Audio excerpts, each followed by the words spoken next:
In Ruta's bio, it talks about her Lithuanian descent. It talks about her being from Canada. But any good respecting Fort Worth Texan knows Ruta is a Texan. There have been fistfights with people who have said in saloons, those good places we hang out sometime, that, oh, she's from somewhere else. And no, she's from here. She's from here. I was born in Fort Worth and moved to the other side of the Trinity River over in Dallas. My dad never forgave me for that. I'm surprised. I'm surprised Amon Carter didn't get out of his grave and give you a smack for doing that. Exactly. In fact, there's a book called Amon. I don't know if you've read it or not, and a play they're going to do based on the book. It's thanks to him and his city rivalry with Dallas that brought us Casa Mañana. That's why it was built. He would not spend a dime going over to Dallas to see the summer musicals or anything. He talks about his rivalry with Dallas and how he never bought a lunch in Dallas, never spent a dime in Dallas. He would bring his sack lunch and hold it up to show him he was bringing his own lunch and not spending any money in Dallas. Big rivalry between Dallas and Fort Worth back in the day. And that's, in fact, I write about it in my book. Everybody will know. That's when he decided that he needed Billy Rose to come in and build a theater for them. And the original Casa Mañana that you know so well was an outdoor theater at one time with a water curtain. That was before Dancing and Rising Waters. Remember, there was a curtain that opened and closed the show. The water would go up to close the show and then come down to open it. It was amazing. I wish I had been around in those days. Well, it was long before the dancing waters at Bellagio and those some of those big Las Vegas hotels and other hotels around the country. Exactly. And they had all of that. And alongside of the theater, which was a big, beautiful dinner theater, like a big nightclub, except all outdoors. And I don't know what they did on the days when there was thunder and lightning, which happens often during the summer in Fort Worth. Alongside of it was a midway with all kinds of circus attractions and, see the girls belly dance. And Sally Rand, who became a very good friend of mine, the notorious and famous Sally Rand, who did the fan dance nude, which was unheard of in basically Baptist Fort Worth in those days. She had an attraction called Sally Rand's Nude Ranch. I know the name Sally Rand. I guess folks can look her up. She was a little risque, but probably tame for today. Your father would have known who Sally Rand was. Put it that way. She was famous, and she worked for Billy Rose a lot. And she described him as a womanizing, awful man who, was married to Fanny Brice, that we all know from Funny Girl. And all of that is part of the history of Casa Mañana and Fort Worth. And it's all thanks to Amon Carter. If it hadn't been for Amon Carter, there would not have been marvelous theater that is my favorite theater in the whole wide world. I've got a few stories on Amon Carter where I met with him back in the day, but I want to spare you of those stories and focus on Ruta Lee. Okay. You look fabulous. You look incredible. Good to hear. Thank you. Thank you. An old broad now, as Frank Sinatra would say. That's a great compliment, Bob. Thank you very much. No, stunning. I saw you in, Casa Mañana. It was Unsinkable Molly Brown, I believe, and Funny Girl.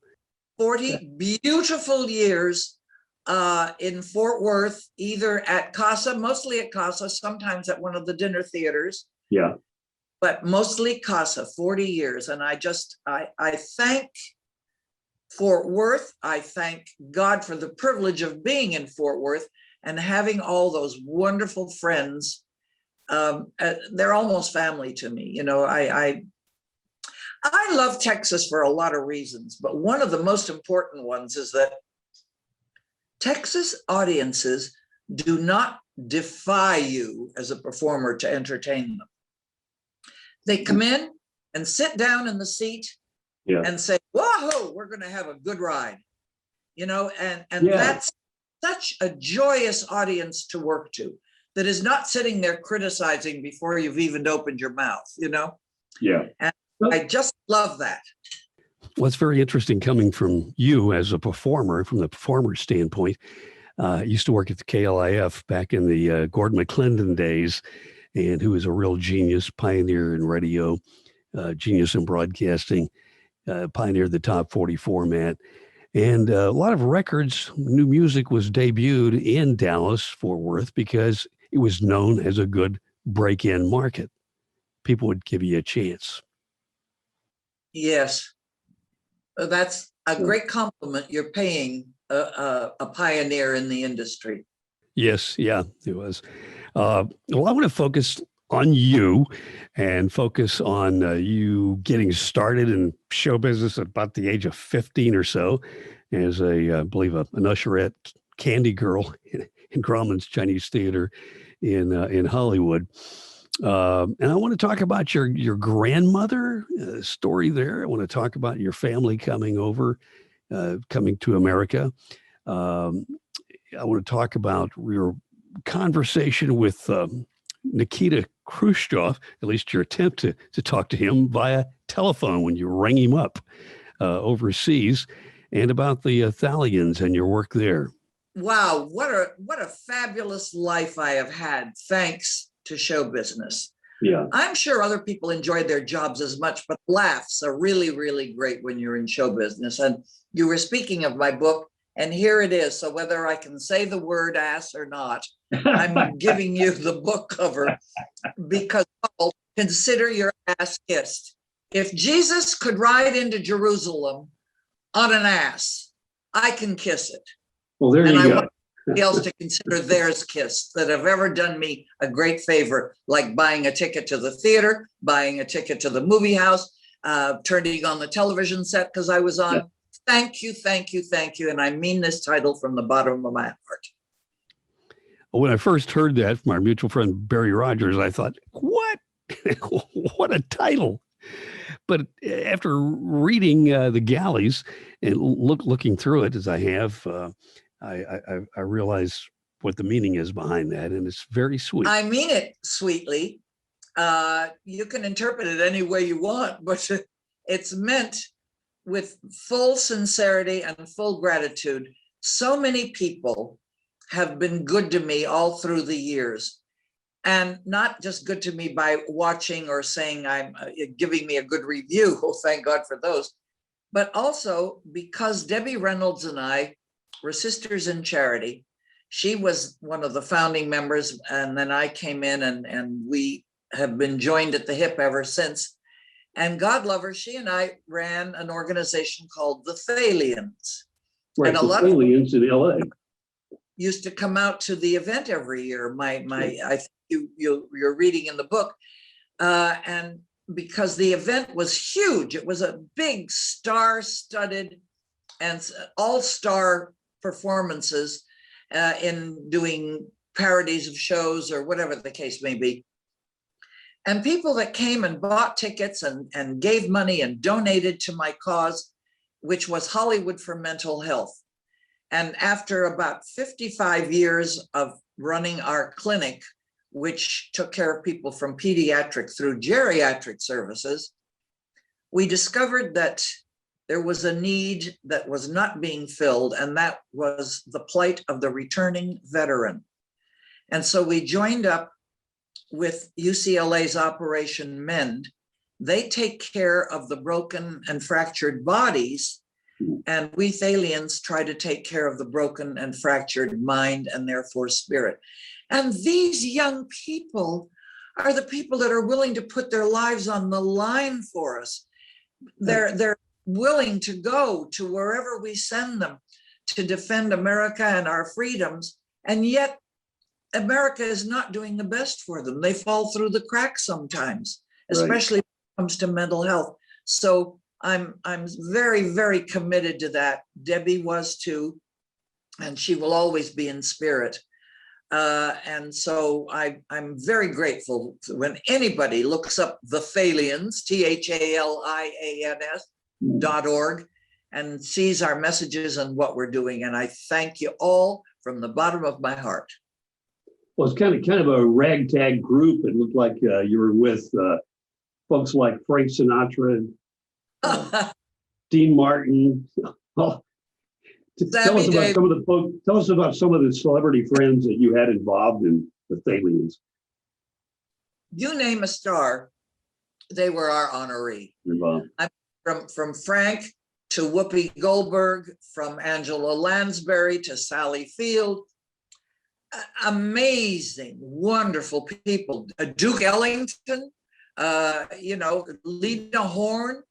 The great people that we figured we had to go through like a trial every year of trying to figure out who our honoree would be, because we wanted somebody that not only dazzled us on the screen or stage, but who dazzled us with their philanthropic performances as well. Yeah. And so, we'd select somebody and then go after them. And it was not the easiest thing in the world to reach these people. But we really had the best and biggest shows imaginable. And they netted us a lot of money. And thank you to the audiences that came and filled those seats and filled our coffers with money for mental health. And again, all those people should consider their darling asses kissed. Well, you got a lot of salt and vinegar, as we say here in Texas. And I want to talk about one time in particular, which maybe exemplifies that for folks. When you picked up the telephone and dialed the premier of Russia, Nikita Khrushchev. Wow. It's a long story. I'll try to make it short. My grandparents, who were just simple little farm folk, I think they might have been considered rich because they had a cow on their little farm. They were suddenly, out of nowhere, rounded up, put on cattle cars, and shipped off to Siberia. Never knew why. I would assume it was because Stalin was trying to repatriate Latvia, Estonia, Lithuania, Poland, Czechoslovakia, by moving people out into Siberia and replacing them with Russians or Chinese or whatever they were dealing with. And my grandfather's legs were frozen on the cattle car that they were being shipped out to Siberia on. When they took off his boots, the flesh came off with it, gangrene, he died. My grandmother didn't even know because she was continuing on. And she lived in Siberia for a long time. She attempted even to commit suicide because she had nothing to live for when she discovered that all of her family was also shipped out to Siberia and her husband was dead. My mother tried reaching, and finally we located her through the Red Cross, and we started shipping packages. The packages we sent helped sustain her life. She walked across Siberia, hitchhiked to find her other relatives, her daughters in other places in Siberia. And then after Stalin died, the edict came out that some of the people that had been shipped out could be returned to Lithuania if they chose, or they could stay in Siberia. They chose to go back to Lithuania. Of course, their farm was now distributed to who knows what, some commissar or other. I had been trying for years to get my grandmother out by doing vizovs. A vizov is an invitation in Russian, in Lithuanian, and in English that says, I want you to come and live with me. I don't want you to be a burden on your family or the state. I will pay to bring you. I will pay for you and all of your care. And these expired after 6 months. And these vizovs had to be notarized. The notary seal had to be approved by the city seal by the state seal by the State Department seal. So now you've got a package this big of just this invitation. And every 6 months, I did this for 12 years. Wow. And finally, when we got a letter after she had returned, she never learned to read and write, never got anywhere. You know, education wasn't important those days.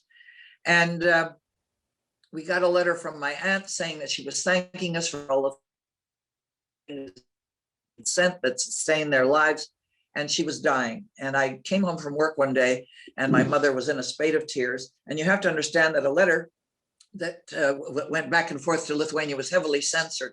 Lots of black lines drawn through everything. Yeah. But she got word that she's dying, and my mother was in tears.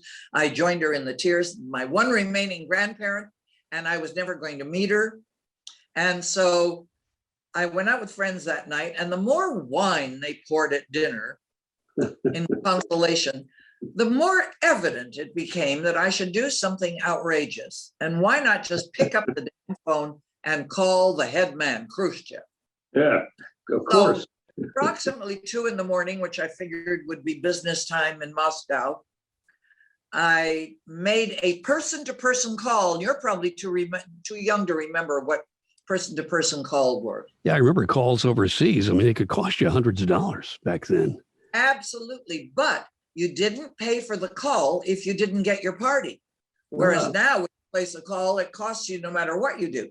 Yeah. So I made the call to our American telephone operator, and I said, I want to speak to Nikita Khrushchev, Premier Nikita Khrushchev, the Kremlin, Moscow, USSR. He said, how do you spell Khrushchev? Oh, you're kidding. You gotta be kidding me. Anyway, as many hours of back and forth with the Russian operator, Mr. Khrushchev, no in office. No, speak it. No.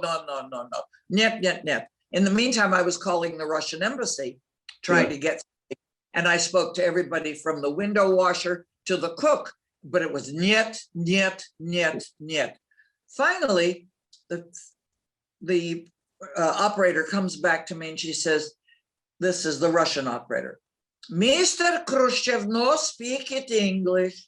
You speak it with interpreter for him. And I remembered the interpreter was a handsome young man that traveled with him here in the United States when the shoe-banging Khrushchev was making all kinds of rather rude remarks about the United States. Yeah, but wanted to see Disneyland, Yeah, my father was fluent in Russian, and he would laugh and say, oh, that SOB. He didn't say that. He said something quite rude, you know, but it was made palatable by the interpreter. So I said, fine. So I spoke to him and he said, oh, Miss Lee, we know all about you.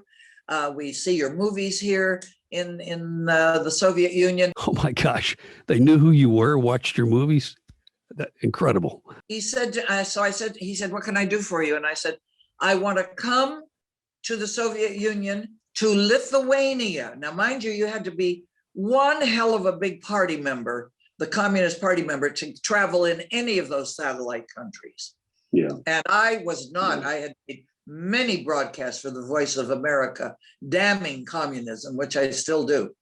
Anyway, he said, what can I do? And I said, I want to come and I want to bring my family. My mother and father have not been there in 35 years.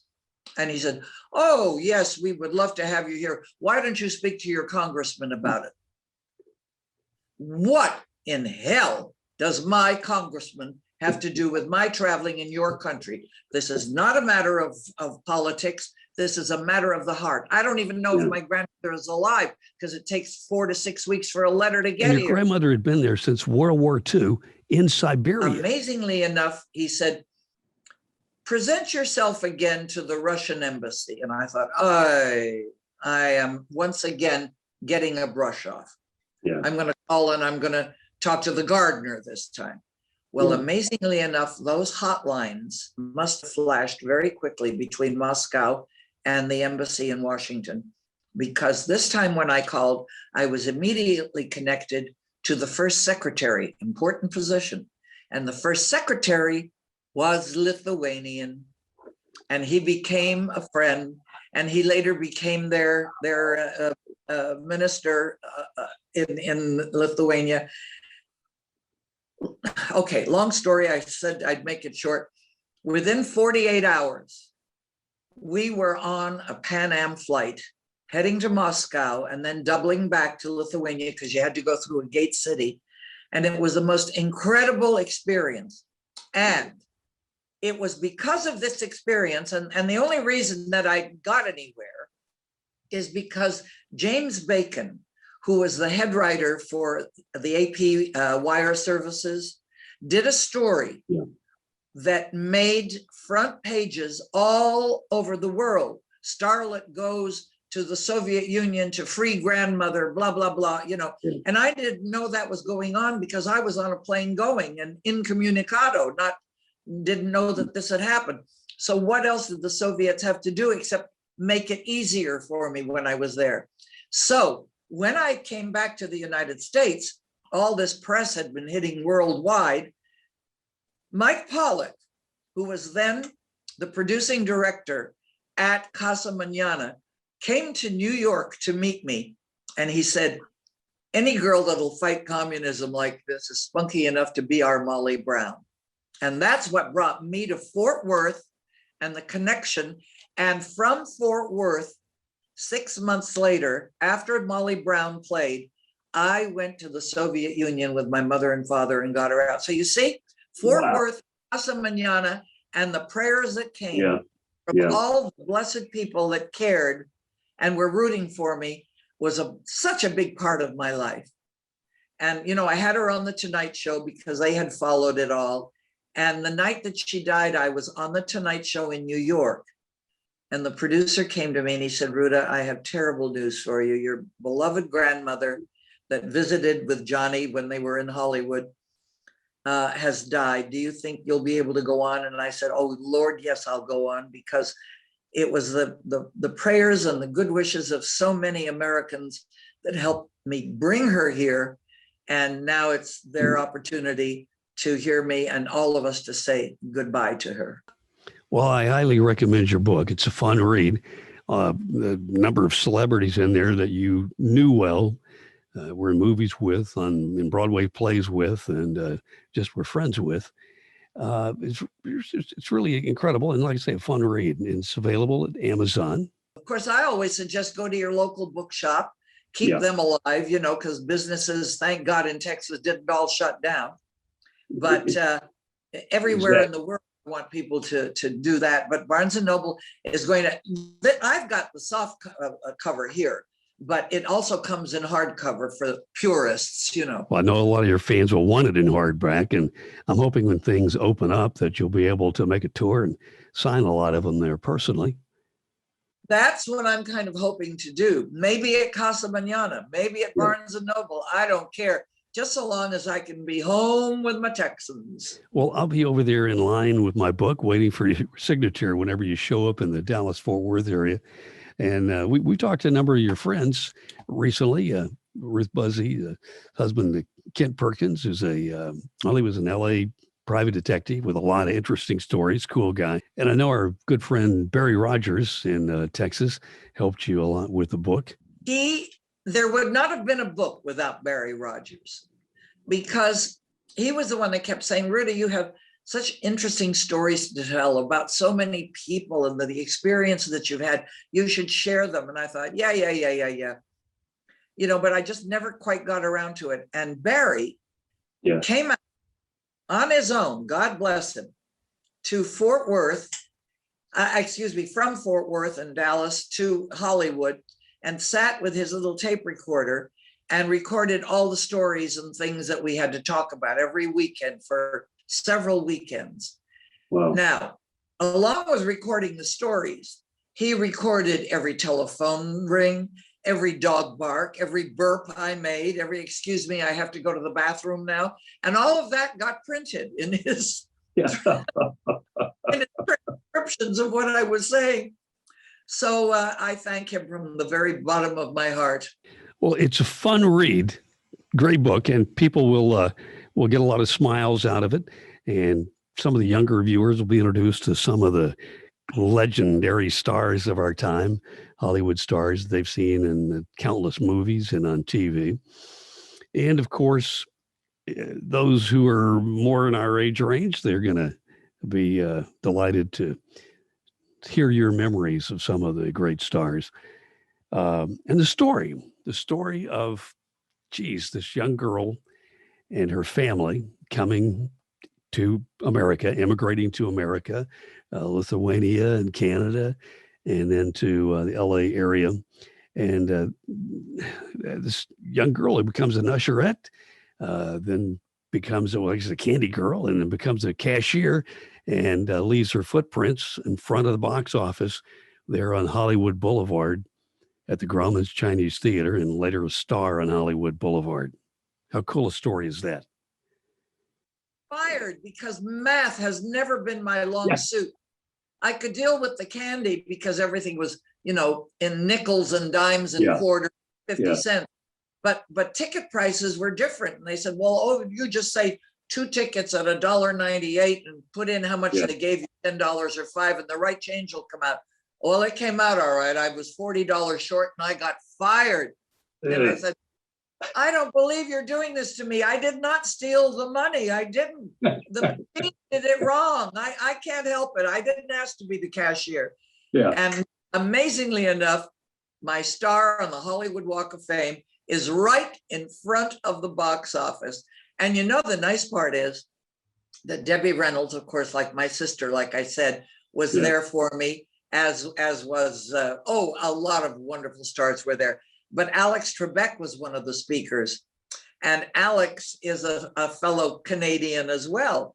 He's from Ontario. I was from Quebec, but he became my lifetime friend. And in fact, look, he's on the back cover and he did the foreword to the book. Well, I know Alex Trebek was a great friend of yours, very, very close for a lot of years.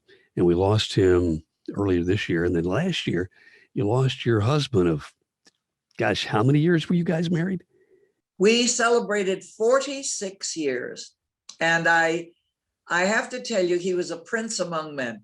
I could not have ever created a better husband. So I thank God and I thank him. And I get sort of a little misty when I think about him. But on the other hand, he does nothing but bring smiles to me. And so I smile at all the blessings that I had for 46 years with him. And well, he was a great restaurant entrepreneur here in Texas. And that's a great love story in itself that I found fascinating in the book. It's just an incredible story you have. Well, I thank you for sharing your wonderful audience with me. I just want to thank you for sharing your story. I'm so delighted, honored, thrilled, and grateful that you took the time to even glance through it. Lots of pictures, by the way. And to invite me to join you on the show and share your lovely audience. And all I can do is just send kisses to all of my, I don't say fans because I don't make fans, I make friends. And all my friends, God bless you all, and may God keep blessing America. Ruta, you are a gorgeous lady with a beautiful heart. And I want to thank you for spending time with me. Thank you. Thank you. If you come this way, you have my number. Pick it up, call it. I'll buy you a drink or 10, okay? In person, give you a hug. I look forward to it. Thank you very much. I appreciate it. God bless. Bye-bye for now, honey. Same to you. Bye-bye. I thank you all. I love you all, and blessings.